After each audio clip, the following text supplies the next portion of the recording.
Hi there, welcome to another episode of Canada's Movie and TV Hosers. I'm Gregory Barrett, and with me is my lovely wife, Christine. Hi, everybody. So, just to break it down for you, this is a show where we talk about all things in fandom that we love: movies, trailers, TVs, streaming, books, whatever we want in pop culture, new and old. Just not video games. Now, we're not into video games. Sometimes we might talk about comic books and that. So if you enjoy this episode, please like the video, and you can always subscribe for more content. We post these longer episodes a couple times a week, usually around the weekend. And then during the week, I post 1 minute or less short videos, which are usually spoiler-free reviews for new stuff. But sometimes I do it for old stuff as well. So always like and subscribe, please. We're coming to you today from Middle-earth. As you can see, we're sitting in front of the city of Gondor in the Tower of Minas Tirith.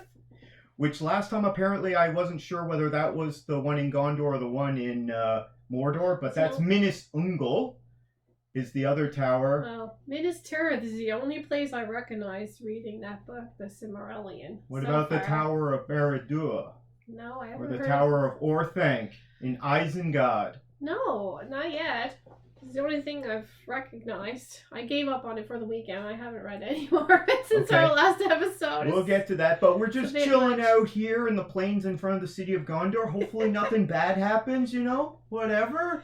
Did you have something you want to shout out to? Some people you want to shout out to at the beginning of the show? Yeah. Shout out to Jay and Holly and Tanya and Adrian. I think they're watching the show. They're watching the show. Thank you. If anyone else is watching the show, thank you very much. We appreciate that. And the more people that like and subscribe, the more we'll get exposed to more people. We've been getting more comments in, and we'll get to that later on. So you can always send in a comment, and we'll read that on an upcoming episode. Now, with these longer episodes, what I do for all of them is I break them up into chapters in the description. So you can always go down to the description and you can jump to different chapters if you want to get to a specific part or if you're not interested in a certain topic. Or I don't want to hear a spoiler. Yeah, especially. And if we're spoiling something, say we're talking about an old movie that we're spoiling, but you want to watch, you can just jump to the next chapter. And that's if you're watching it on your smartphone or your tablet or something. If you're watching it on your smart TV, you can just pause it. And then when the progress bar comes up, you'll see it's divided up. And you can always just fast forward and move to the next one if you want to and go back and forth. So, and you don't have to watch it all at once because they are longer episodes. So today, we're going to start out with some news. Did you have any news off the top you want to mention? No, I don't have any news at all. Okay, so there is some big news that's happening recently with theaters. You know how we always talk about people not going to the theater and that theater attendance is down right now? Oh, I forgot to introduce Fluffy Kitty. Here she is. She's our special guest star. She's just nice and cozy there today on her little pedestal there. So anyway, theaters right now after the pandemic are in bad straits. Theater attendance has been going down for years. It's been decreasing. So right now the theater industry, their number one thing is to get people to go back to the theaters. Yes. Not just people who stopped going because of the pandemic, but also to get other people to go back. I mean, because numbers are decreasing and prices are increasing. Yeah.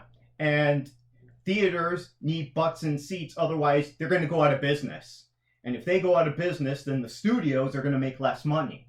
So I was looking up some stuff on the Hollywood Reporter. This comes to us from. And I was looking up a different story that we're going to get to next. And I found out a bit this. So this is from the Hollywood Reporter. I'm going to read this out and I'll put it up on the screen. Excuse me. In a rare, if not unprecedented move, theater chains across US and Canada lowered the cost of admission for a new Hollywood release, the octogenarian sports comedy 80 for Brady, in partnership with Paramount. Yes. So we saw this a couple weeks ago. Yeah. And a sneak peek. And it was cheap. It was Tuesday prices. Yeah, we thought it was because of the sneak peek. Yeah, so apparently that's not true. We were mistaken on that. And apparently Paramount put it out and said, any theater who wants to show this, you gotta show it at matinee prices. Or like your Tuesday cheap prices. There was a lot of people there too. So, that included AMC theaters, the largest circuit in North America and the world. They're the largest theater chain. Right. For years, some distribution executives have argued in favor of variable pricing, whereas tickets are lowered depending on the movie's target audience. In this case, Paramount presented evidence showing that older demographics are more sensitive about ticket prices. So this experiment is going on right now, and so far it's been pretty good. Now, we haven't talked box office recently. I didn't hear about it in the news, so I don't think people are going to know unless they actually say, I want to see that movie. Well, I'm letting people know and right then now, they're gonna if you're see watching the our price. show, You know, it hasn't been in the media. 80 for Brady is half price. And it's fun. Yeah, and it's a fun movie. Yeah. So we got to see this. Yeah. And we got to see it at cheap price, but apparently all day, every day, it's at cheap price. So like go $6. check it out. This past weekend, it wasn't number one. That was its first opening weekend. The first weekend. It wasn't number one, it was number two. It was just barely beaten by M. Night Shyamalan's Knock at the Cabin. Right. I don't have the numbers here. Also, Avatar 2 finally went down to 3. Still there, though. So it was, for 7 weekends in a row, it was number 1. And now it finally got knocked down to number 3. And now we have Valentine's Day coming up. This, it's on a Tuesday, so get which this. is cheap night. 80 for Brady, which had lower ticket prices, came in second. Right. So that means more people were going to see it.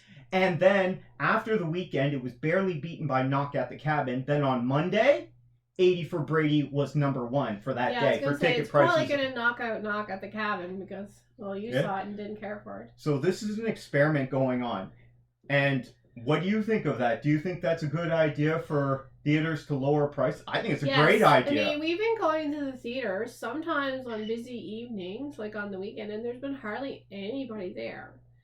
And then I got to go on a Tuesday once, like since New Year's anyway. I forget, it was a couple weeks ago.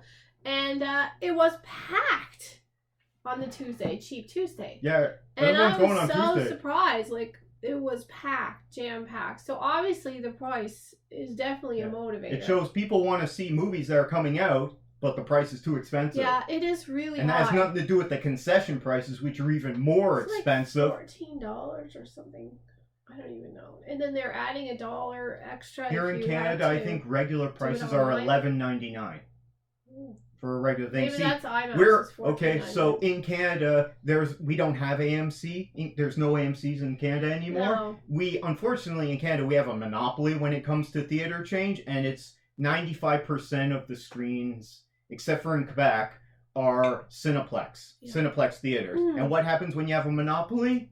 It's garbage. Okay? Well, they don't innovate, they don't make it better, they don't try and do anything. They just want your money and they don't care whether you have a good experience or not. And from what I've heard, it's harder for the smaller chains like Magic Lantern or other Rainbow Cinemas to actually get the movies, because Cineplex has got the monopoly and holding on to them for a long time. And what happened in many provinces is they buy up the local theaters. Right. So then if you have local theaters that aren't Cineplex, they come in and buy it, and so then they have more locations. But they don't put any money into their theaters, unlike AMC. We used to have 2 theaters run by Cineplex, and then they closed one of them, and now we only have one, and it has a lot of mice and rodent problems. And it's not very clean, and it's in disrepair. Yeah, because Cineplex doesn't spend any money on it. No. Now, I looked this up this week because I was thinking, because they're all throughout Canada and they have a monopoly pretty much, they gotta be a pretty big theater chain. Cineplex is the number 8 theater chain in the world. Okay? Oh, that's pretty big. I guess they have over 1,000 locations, over 1,000 screens, I think.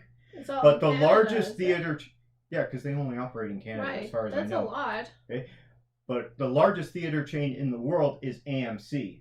So while Paramount is doing this experiment to see if lowering ticket prices will get people to come to the theater for this particular type of movie. I don't think they're going to do it for every type of movie. They're not going to do it for Fast X, which is, that's not Paramount, that's Universal. I don't know. Like, they wouldn't do it for Top Gun Maverick. But I think the problem is, with no competition, the prices are really high. If we had better competition, the prices wouldn't be as high, and the experience would probably be better. But now some people out there in Canada, you have a few different theaters to choose from, and hopefully yours is not as bad as ours. I think ours is so bad because it is the only one. You're turning this into just a big rant about how you hate Cineplex, which we're not getting into.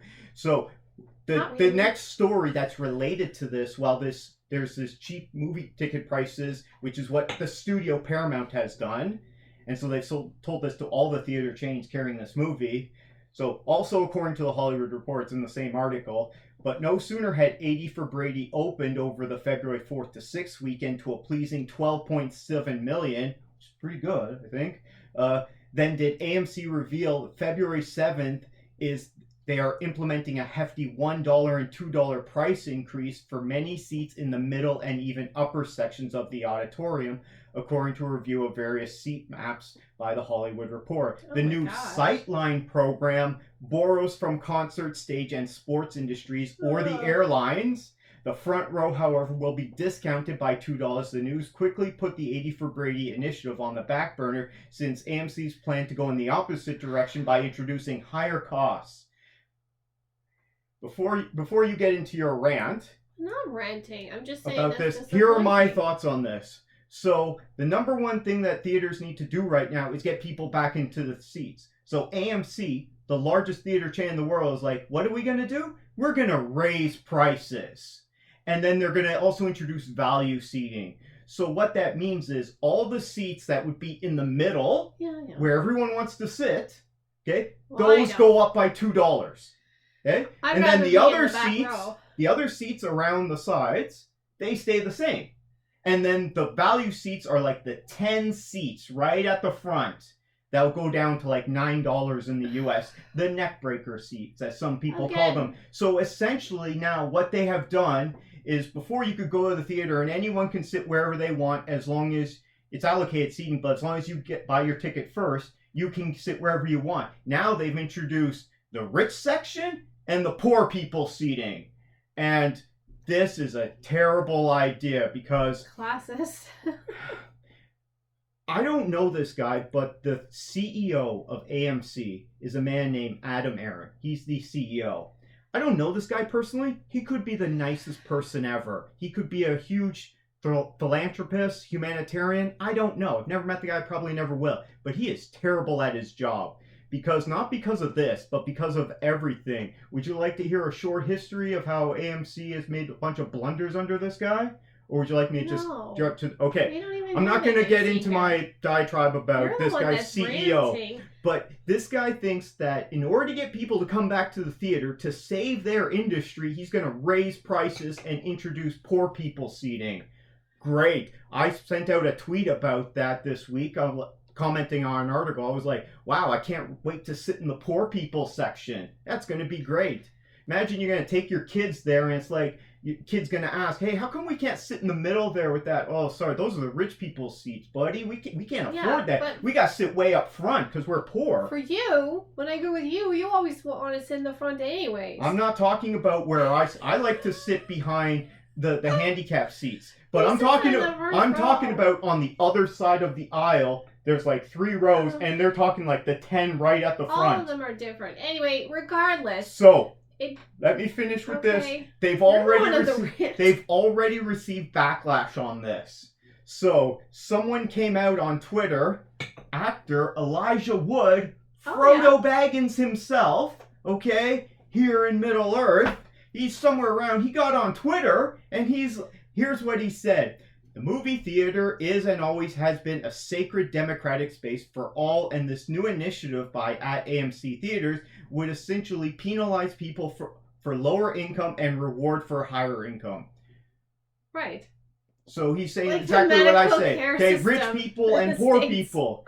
So Frodo, he probably hates that, but Elijah Wood is against this. I haven't heard of anyone else since then blasting it. Well, I think it's a terrible idea. You've heard my thoughts. What do you think, dear? Well, this all brings me back to the record industry.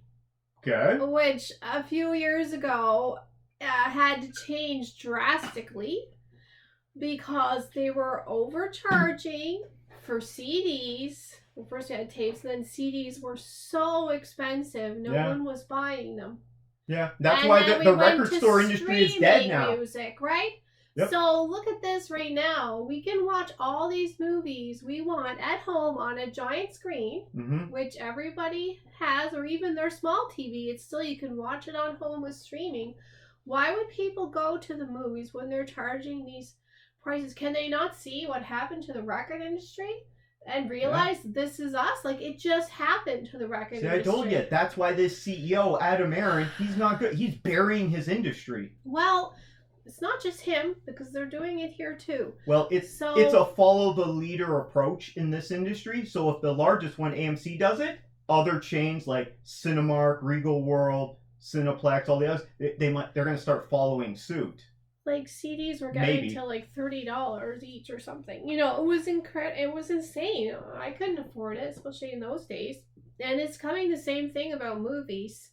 And yeah, that was ridiculous. One of the reasons why the record store industry went out of business. Because there's no more record stores. Because why? You can just stream it and you can buy the stuff online. Just selling a lot of junk. So the music, it didn't really affect the music industry. They just had to change how they distributed and sold their product. But the record industry killed themselves. Because it's two different things. And I think the studios and the theaters are two different industries. I think we're not going to have that many theaters coming up in the near future. Yeah, they need to get people to come back, and there's a lot of people that I talk to. They just want to watch everything at home. They want to be able to stream it. They want to be able to binge it. I don't like the binge model on Netflix. I prefer the weekly model. But I used to never understand this, but I'm a proponent of the theater experience. It's way better than watching a movie at home. Way better. And our theater gives you the heebie-jeebies, though. So not to me, not at this time. Sometimes I feel like it's dirty. I don't want to touch anything.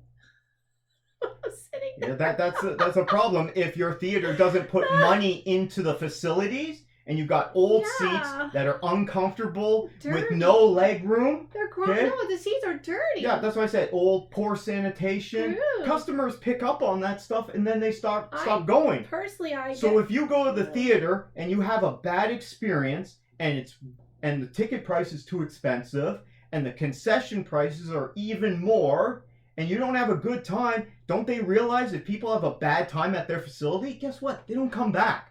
It's just like if I go to a restaurant and have a bad time, I don't go back. I don't care what they say. Even if they say I'm going to give you a coupon or a voucher, I don't want it. I'm not going back there. It was garbage. Yeah. And unfortunately, they pissed off so many people. Now, at least I can give credit to AMC that they through no effort on their own, they lucked out and they came into a bunch of money during the pandemic from a meme stock. Don't get me started on this. It had nothing to do with them. But they ended up getting a bunch of money in the bank, and they used that money to upgrade a lot of their AMC theaters. Well, that would be nice. That would be a good point. But we don't get that here in Canada. No. Do you get that where you're from?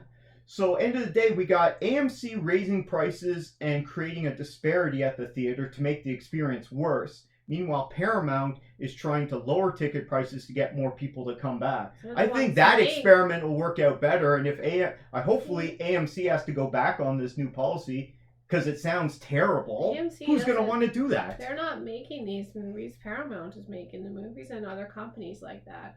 So anyway, now we see when you do go to the movies, you got like James Cameron in the front of the movie saying, "Thank you so much for coming to the theater." Well, they've been doing that with everyone for a while. I saw Shyamalan was on there. I saw Tom Cruise for Top Gun Maverick. Thank you for coming to the theater, because it's definitely a problem for them. But one thing that also is a problem at the theaters, this is an aside, is that they've been playing too many commercials and trailers when it says your screen time. I know AMC is really bad for this. I hear from Americans all the time online saying that they have to go in there, and if your show is at 12, it doesn't start till 12:30. They got half an hour of trailers and commercials, and they even play that terrible AMC ad with Nicole Kidman. I don't know, dear. But you can watch it online. I mean, happiness feels good in a place like this, and they play this ad encouraging that's to get people to come to AMC theaters for the people that are already there. Yeah. Now. And you got half an hour. Now, lately here, I'll give Cineplex credit. I go into the theater lately, the last month or so, and it's 5 minutes, maybe a couple of trailers, and then it goes into the movie. So if I got 7 o'clock showtime, by 7:05, I'm watching the movie, and I'm like, this is great. I haven't found that. I mean, when they started commercials in the theater, they never put the prices down. I mean, you know, just wanted to make they're more getting money from the commercials, and the prices just kept on going up, and it makes the experience way worse. I'm sick of those commercials, to tell you the truth. Yeah, and so lately really I haven't had to watch them, and I'm like, that's great. When I went, there were lots of them. I don't know what ones you've been going to see. But when I went, there was quite a few, and it doesn't like end. It's not like the commercials and then you start the trailers. It was like all intermixed and so irritating. I'm saying once it get, I don't know, because they play commercials in the pre-show before the showtime. I have no problem with that. But when I show up at 7 o'clock, when I showed up on Thursday, say I don't remember what time, but say 7 o'clock for see Magic Mike's Last Dance. At 7:05, that movie started. Well, that's rare. Which is great, but it's been happening to me more and more. And would you like to know who's responsible for that? Who's responsible? Paramount. For that? Okay. A couple of years ago at this convention, it's called CinemaCon. It's for theater owners. Yeah. Paramount, the head of Paramount Studios, I don't know his name, he got up on stage and announced saying that all theaters should be playing less commercials at the showtime. Less commercials, less trailers, because there's no retention. I don't mind the trailers, but I certainly don't like the commercials. But if you watch 5 trailers in a row, I can't remember all of them. But something else that with our experience is so degraded here, because we used to have the nice fun pre-show with the games and you could win scene points. But that's from the pandemic. All that has been gone. That's pandemic related though. Well, it doesn't matter. They're still charging a higher price, and we're not getting the fun pre-show anymore. I mean, this experience is just going downhill. Yeah, so the experience gets worse, and people start going. So AMC says, let's raise prices, which means then you're just punishing the people that are going. So then less people go, and then you raise prices again. So it just becomes a negative feedback loop. Do you guys have any thoughts on that about the theater experience and what's happening with it lately? Do you think Paramount is right in lowering the prices? Do you think AMC is right in their new Sightline classes system? It's a Sightline program which comes from concerts. Because when you go to a concert or a sports game, the closer you are to the action, the more you pay. Which is also, they're very overpriced. But anyway. But yeah, that's sport, but that's what people want. And concerts are very overpriced. Do you guys have any thoughts on that? Leave us a comment down below and let us know, and we'll read it out on the next episode. Okay, moving on from that, we got some trailers here, dear. First, from IFC Films, we got Paint. Right. Starring Owen Wilson. Yes. And this is coming out on April 7th. So we're starting to get trailers for April movies now. We just mentioned the other day, I said Luke Owens, but I meant Luke Wilson. I combined, because they're brothers, right? But it was Luke Wilson. We were talking about Old School. Oh, and Owen Wilson. I thought you were talking about that other guy with the last name of Owens. No, remember we were talking about Snoop Dogg, and I was mentioning that Snoop Dogg did a cameo appearance as himself in Old School, which starred Will Ferrell and Luke Wilson. Owen Evans? Wilson. Luke Evans, isn't he the guy in The Hobbit? Luke, yeah. That's a completely different guy. But I was confused. No, that's a completely different guy. Okay. So Owen Wilson, whom we know from Wedding Crashers, The Internship. We recently saw him in Loki season 1. He was the agent at the TVA. Right. He's been in everything. So he's now in this kind of parody Bob Ross film. Yeah, he's playing Bob Carl or Ross something type character with the hair, and he's got a painting show, but it looks like he's got the fro too. It's great. Things are happening to him with the ladies, and he's got some competition. Was Bob Ross a sex icon? I don't think so. Because this guy is. I don't think it's anything like a true story. Watch but the I don't trailer. Know. Apparently, what's her name? Wendy Kovaduck. She's Mrs. Goldberg. She's Wendy Goldberg. Right. She's in this, and all the women, including her, are obsessed. And she wants to touch his sandals, and she's hugging them. Never touch a hippie. What's going on? That is the grossest thing ever. Movie looks funny though. It does. It must be love if she touched those sandals. But she doesn't only touch them, she caresses them. Well, she hugs it. She's like, oh yeah. Gross. I'm so glad this knows such like a smell-o-vision. Anyway. You looking forward to this movie? It looks funny. Now, I never saw Bob Ross growing up because, of course, I just got Canadian television, so I wasn't familiar with him. But he's really become like a bigger than life in these past few years. You hear so much about him. And I can't paint, so it's not, but it looks funny. It looks funny. I hope it is. It looks great, and I can't wait for this to come out. So yeah. I'm definitely gonna check it out. Do you guys check out the new trailer for Paint starring Owen Wilson? And there's a few people in it, man. It looks pretty good. Looks fun. Let us know what you think down in the comments below, and we'll read them out on the next show. Right. Now the next one. This one comes out in June from Universal, Strays. Now, this is an R-rated comedy. You have to just watch the trailer, everyone. And you starts will be off, laughing. The trailer starts off and you're like, oh, this is going to be another one of those talking dog movies, like A Dog's Life, A Dog's Journey. Who's in it, though? Where it's like a Look Who's Talking movie, and then immediately you're like, nope.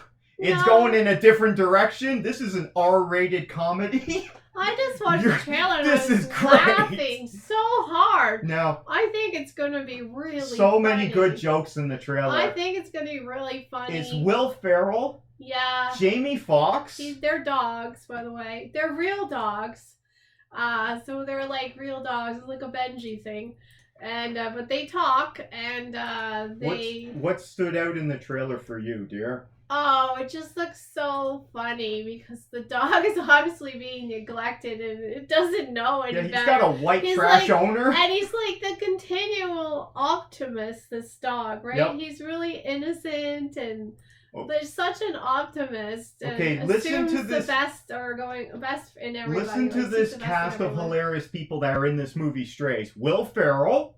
Jamie Foxx, who can be really funny, but also he's an amazing actor. Playing a funny looking Will dog. Forte, that's that white trash guy in the trailer. He's hilarious. Isla Fisher, we've seen her be really funny in Wedding Crashers. Okay. Randall Park, now that guy's hilarious. Okay. He looks really funny. Okay. Josh Gad. Okay, yeah. Okay, from Frozen and a lot of things. Rob Riggle. From the 21 and 22 Jump Street movies. Yes. He was the gym teacher who was the villain in the first one. They are so funny, those movies. These are some hilarious people. Well, it looks so funny. Just watch the trailer and you'll get a laugh. Yeah. I like the trailer. I hope they don't put all the jokes in the trailer. I don't think it can't really be that way because you have to just watch it and the interaction between him and the owner is just hilarious off the bat. Owner's just like throwing beer cans out. He's just a complete piece of trash. He's got light beer cans. And his front steps are cinder blocks. I'm like, this guy's like some poor welfare bum. I'm sure if they showed his front yard, it would be covered in car parts. Listen, this guy's such a stereotype. It doesn't matter if you got cinder blocks for steps. It's how you treat your animal. If you don't mind being white trash, then you're like... Stop it! You're being hilarious. Discriminatory. Against white people? Come on, I'm the whitest guy there is. Yeah, you're so white, the green screen turns your head green. Yeah, everything reflects off my head. I have a hard time getting the lighting right for the show. Anyway, watch the trailer, everyone. You'll get a laugh out of it. It's called Strays. It's not The Strays, though, because The Strays is I found that one first on Netflix. It's not the same. No, it's a crappy Netflix scary movie, and I'm I started watching. I'm like, this is not what I want to see. No, it's Strays. Anyway, just watch the trailer, and you're gonna love it. Out of it. There is foul language, so make sure there's no children. Yeah, it's a red band trailer, which means it's R-rated. Okay, so. If you want to show your 10-year-old kids, go right ahead, but they're probably going to have a lot of questions for you afterwards. Have it on mute. Okay, they're going to have some questions about why the dogs are drinking beer and what those mushrooms are in the commercial. Okay. Anyway. Watch that trailer and then come back and let us know your thoughts. We think it's hilarious, and I'm definitely going to see this. Will you see this in the theater? Oh, yes. I want to see it as soon as it comes out. Looks good. It looks like a good time. And I hope it's funny. Let us know your thoughts down below. I'm already still laughing about it. Now, was that all our trailers? No, we have one more trailer. One more. Air, which is by Amazon Studios and Skydance and some other one, and it's coming out April 5th of this year, so right before Paint, which I'm also looking forward to. Right. So this stars Matt Damon, Ben Affleck, Jason Bateman, and this is Viola Davis, and this is the story about how Nike got the contract in 1984, or starts in 1984. Nike story. Yeah, about they got the contract with Michael Jordan to make Air Jordan shoes, And then that kind of And made Nike what it is warning, today. There's a lot of 80s hair in this movie. Oh, yeah. So it doesn't look funny, but it looks interesting. The hair is funny. Yeah, 80s hair is always great. And the shoulder pads. Oh yeah. My goodness, it's the shoulder pads very everywhere. 80s and the like neon colors and the headbands shades and the shades. Anyway, yeah, it looks interesting. I mean, it's about Nike shoes. I guess I don't know the story because I'm not into that stuff. Are you a big Matt Damon, Ben Affleck fan? Because they team up together all the time. It depends on what it is. I didn't care for the Duel one. You didn't like the Duel? That much. No. What other stuff? Dogma? Did you like that one? Yeah, I like Dogma. What else they've been It depends into? on what they're in. Of course, the Goodwill Hunting or whatever, that was their big Was breakout. Ben Affleck in that? That was the whole thing. It was the team of them. That Oh. was when they got their break, right? Okay, cool. I think so. Anyway, as far as I remember, it was a long time ago. Well, But, they used to be in all those Miramax films. I don't know. But they don't. But Miramax I isn't mean, around it anymore. looks like a good, and Which is a good thing. Jason Harvey Weinstein is Bateman terrible. is in it, and he looks great in it too. It looks like an interesting movie with interesting hair. This looks like And maybe Michael Jordan is in it. I don't know. just from the trailer. He This might to be, I'm me not sure. appears to be a better movie based on true events or inspired by true events. This is Right. more cinematic and interesting to me than House of Gucci, which we just got, and They might that be, made no money. Yeah, they might be using like No. de-aging of Michael Jordan in it too. I don't know. I don't think Just Michael see Jordan's see going to the- be in it. See the back You of him. see the back of him in the I'm not trailer, sure. but this is going to be mostly about his parents and His the people at Nike, because Viola Davis is playing his mom, and she's amazing in everything. Okay, I mean, remember, Viola Davis is one of the 3 people in cinema that can kill Liam Neeson. There's only 3 people, and Viola Davis is one of them. Can't kill him Okay, with a you stick. don't mess with Viola Davis. So this is by Amazon, and it's being put exclusively into theaters. That's interesting. Which means Amazon believes in it, because if they didn't, they would just dump it Listen, right on it's Prime. got a great cast and it looks interesting. It looks like an interesting story. I know nothing about it because I just use New Balance sneakers, so I don't know Okay. anything about any other sneakers. So this is coming in April, probably same weekend as Paint. Are you going to be going to check this out? Yeah, I think I checked this out before Paint myself. Well, it comes out Just 2 'cause days it's got before. great actors in it. on the I don't know 5th. anything about Bob Ross, but I mean, Paint looks funny. So that might be a Wednesday release, and then Paint comes See how out much for the time we have. weekend. I But haven't the looked at the winter should be calendar. ending by then, so we won't have to worry about too many storms, hopefully. Well, we're getting tons of stuff next month, but just before we Okay. get into that, I'm looking forward to it. I'll go see it. Looks pretty good. I think the fact that they're putting it in theaters shows they have belief in it. Yeah. Which means, okay, then if they got belief in it, I'll go check it out and spend some money. Right. Have you guys checked out the trailer for Air, starring Matt Damon, Ben Affleck, and Jason Bateman? Come back and let us know your thoughts in the comments down below, and we'll read them out in the next show. So that's Yeah. it for trailers. We already discussed Fast X, the teaser and the trailer on Yes. last episode. That was fun. Of all the movies that we've been looking at, really, this whole year, Strays looks like the funnest one that I've seen so far. But Paint looks fun too. Even No, Air- Strays looks hilarious. It Okay. looks like a rolling down on the floor laughing type of movie. Okay. I don't know. It looks So really we got funny. one big review for you. Okay. But we might have 2. So, dear, before we get into our review, I have something I need to say to you. Oh, you do? Is this for Valentine's?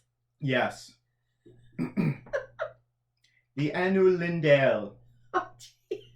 There was Uru, Oh, God. the one, who in no. Arda is called Iluvatar. Oh. And he made first the Anor, Stop. the holy ones, Stop it. that were the offspring of his thought. And they were with him before aught else was made. Oh, my gosh. Okay, stop. And he spoke to them, Close it up. propounding to them themes of music. Oh, no. And they sang before him. Oh, no. And he was glad. Okay, shut that book. Coming to you from my copy of J.R.R. Tolkien's The Silmarillion, which I looked up came out in 1977. I know it was Silmarillion, but I don't know how to The say it. Silmarillion. Okay. What did I say? You said something different. I You apologize. said tomato. I don't know what it was. Silmarillion Okay. came out in 1977, 4 years after Tolkien's death. Right. He didn't write it. as a book. It was his resource material. This was that all true? put together Like by his son Christopher from Tolkien. his resource materials. So apparently, did he spend the rest of his days working on a lot of this stuff, and then he put this together in the Silmarillion, but also then he put together other stuff because there's way more Tolkien lore. Anyway, way more than this. Oh my gosh. Have you been continuing to read this, Not Story of since our Middle-earth? And are you enjoying it? I'm not enjoying it, no. I'm not enjoying it at all. I'm halfway through though, so I need to finish. I'm just going to show you how far I'm at. This is hilarious. And I'm listening to it, not reading. I have read along sometimes because I'm trying to get all the names. So I find this hilarious because Christine wants to learn more about the Tolkien and Middle-earth lore. Because there's a lot of lore out there, and I just talked about some of it. So you read The Hobbit and you read Lord of the Rings long ago. Yes. Lord of the Rings can be quite tough to get through. And as I mentioned on our last show, if you've ever tried to read Tolkien and you can't get through it, don't beat yourself up. Because it's hard, it's dry and boring, it just drags on a lot of the time. I read The Hobbit first. He's not exactly the most fast-paced action narrative. I didn't mind it at all. He doesn't write the most compelling. They just go on and on forever. I read the Lord of the Rings series, the trilogy, when I was in northern Alberta. That's when I read those. When I first moved there, when I had lots of time on my hands. Before I had a Did you kid enjoy to them? look after. I did. I didn't find anything wrong with them. But you're not enjoying the Silmarillion. Oh my gosh, no! Because it's like just like you read there. It's so damn boring. Yeah, I didn't make any of that up. I was reading directly from my book. 7 hours. I have left of it. I don't know. Listen to it in my maybe car. Maybe you've read some of Tolkien's stuff, maybe not. Maybe you've seen some of the movies and that. But I find this hilarious because you decided you want to learn more about the Tolkien Middle-earth lore. And for a while now, I've been reading Star Wars to find out more of Star Wars. This is the Fallen Star. I'm not going to be reading those ones. From the High Republic series. I can tell you right now, I'm not reading And you've been giving me a hard time. These Star Wars books, and there's lots of them, are way easier to read than Tolkien. Because Tolkien is really hard. You couldn't have picked the worst franchise to read the lore. Good. I heard everyone say, well, what a good book. You got to read that one. Yeah, but it's hard. It's not a book. It is literally an appendix. It's difficult. So what are you going to read next? If that could be more difficult than this. Are you going to start reading Shakespeare? Although I think Shakespeare would be easier to get through than Tolkien. I have read Shakespeare previous. I mean, are you going to start reading epic poems like Milton's Paradise Lost? I read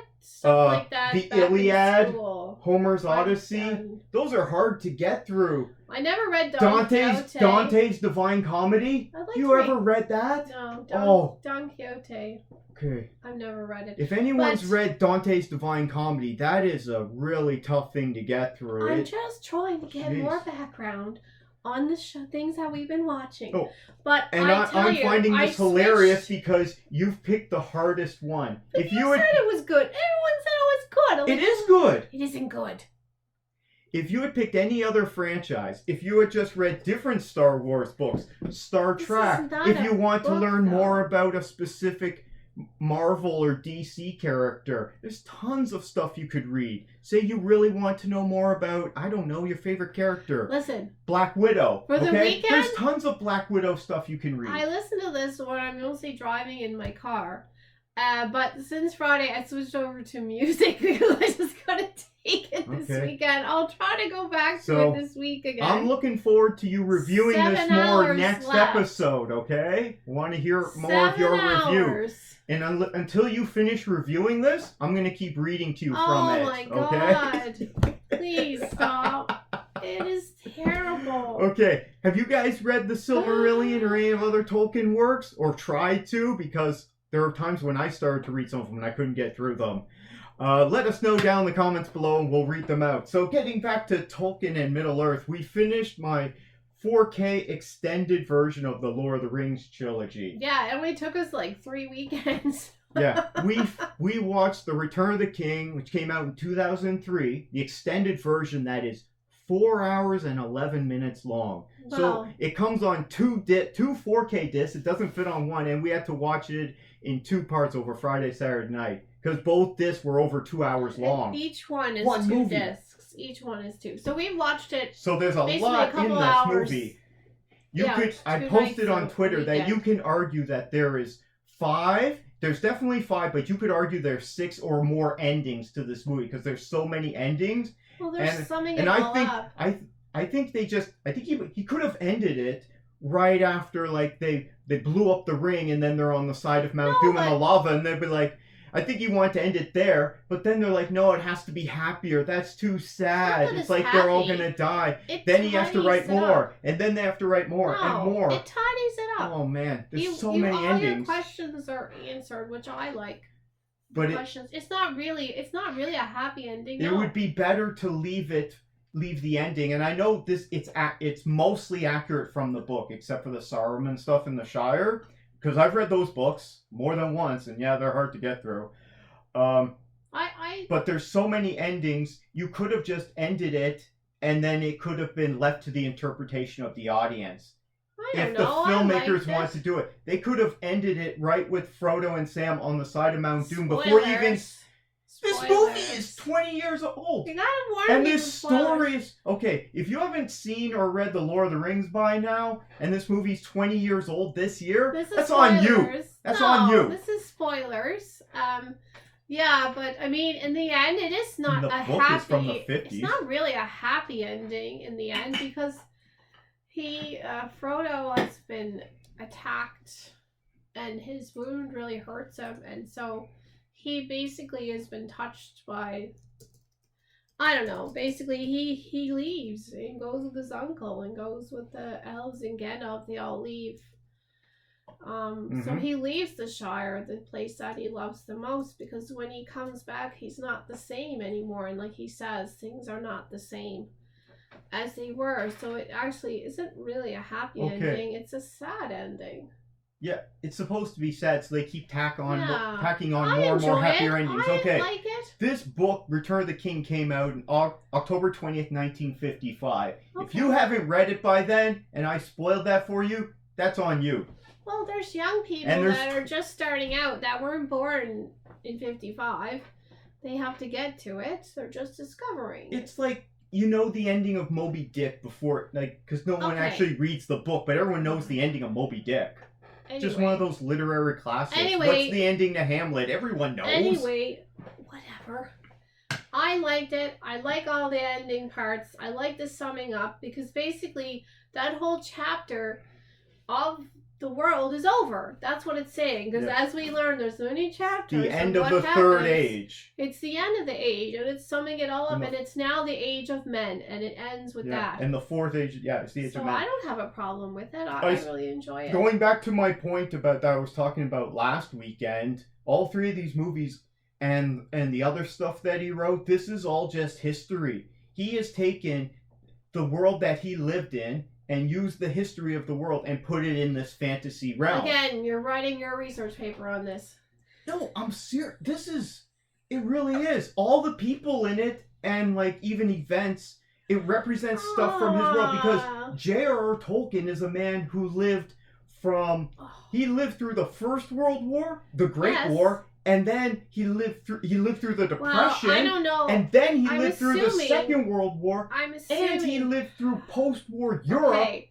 I'm assuming it's more reflected in like Frodo's experience of when he got home. Things were not really the same because he was a different person now when he got home to the peace of his village or where he lived. You know, and that's the way that in the movie that Frodo felt. And I'm sure that a lot of the people who were in the wars and then came back home, it's hard to go back to what it was like. He was born in 1892.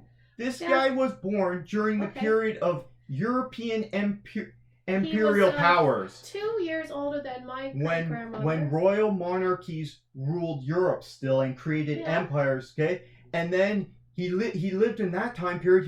That would have been his formative years as a child, as a teenager. And then the First World War, which he served in as an officer. Yes. Like, this guy lived through a lot. So when I read these books, The Lord of the Rings, and all this stuff about Middle Earth, it's all history because it's the history that he lived through. Okay. And the elves the Eldar, to him, they represent the royal family, the royal powers, the monarchs that So ruled you everything. say- And as the Third Age And the ends, French are the dwarves? all the elves leave because Okay. all those ruling families are gone by the Second World War. Okay, stop it with all that. That's so boring what you're talking about. Okay. Just talk about There's- the books. They're fun stories. You know the fun dead movies, marshes watch they it. go through? Oh, yes. The Dead Marshes, which is a battle that we see a bit of at the beginning of the Fellowship of the Ring, the big Yes. battle where men and elves teamed up against Mordor Okay, and fought Sauron. yes. That's the First World War. Maybe. That's what he's referencing Maybe right not. there. And then it's There was the also same enemy wars that has come before back. that. No, this is Before fighting this is in. exactly what he's talking about I because always- Mordor is Germany. I always found or Italy.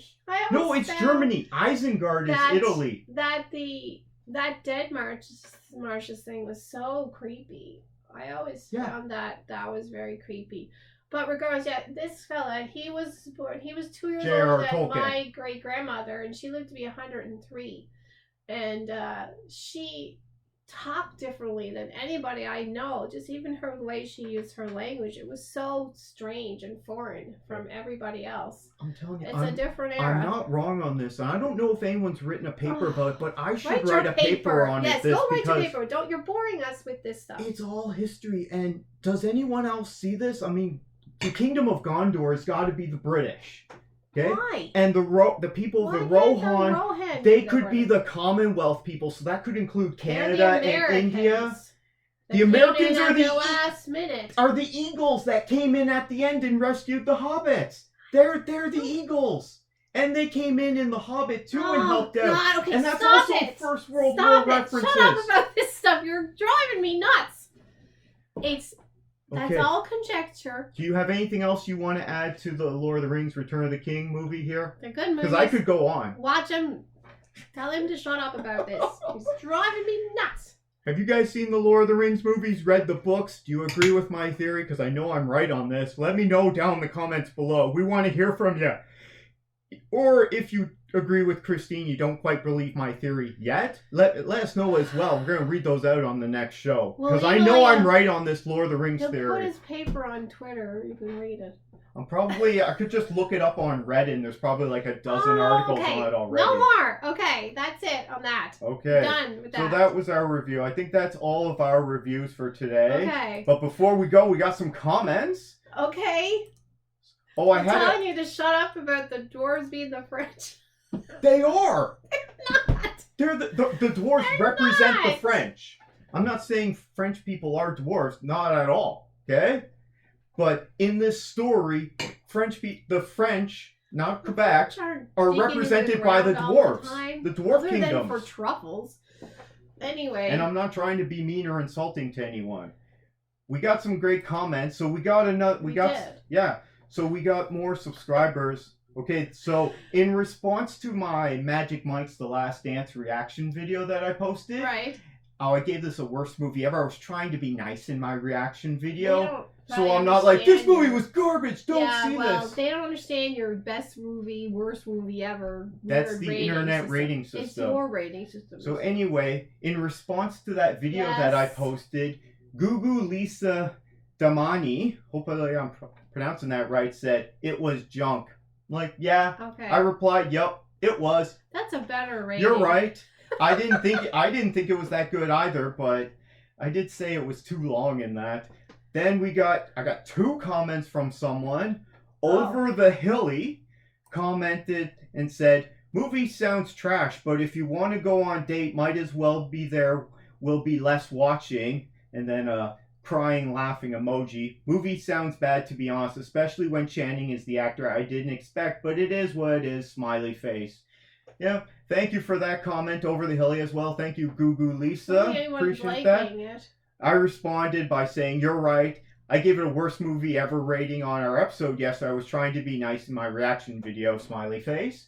So then Over the Hilly, thank you, responded again saying, yeah, dude, good going. By the way, keep up the good content. I would be looking forward to your Quantumania reviews. Hey, this guy or gal, it's all right, you know? He's a big Lebowski fan.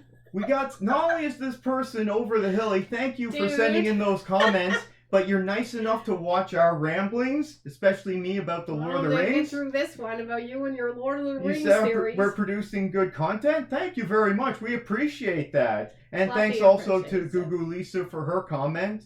That was it for comments, but you can always comment on anything that we say here.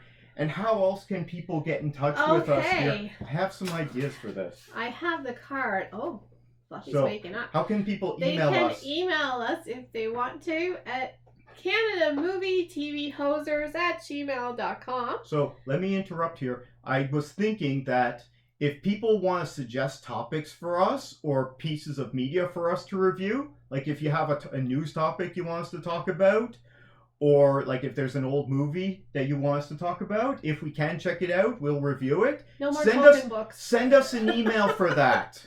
Okay? Send us an email if you want us to suggest a topic. How else can they get in touch with us? They can use Twitter. They can follow us at Canada Hosers, or if they want to include us in their tweet, it's hashtag Canada Hosers. Mm-hmm. And you can find Gregory at St. John's Critic.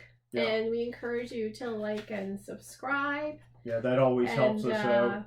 Yeah. Yeah, so we'll wrap it up here. So hopefully we gotta get out of here in front of Gondor before another battle breaks out, guys. I mean, where's that? Britain, you say? Yeah, Gondor represents Britain. Do you want me to keep talking about this? We're gonna sign off now. Have a good one, guys.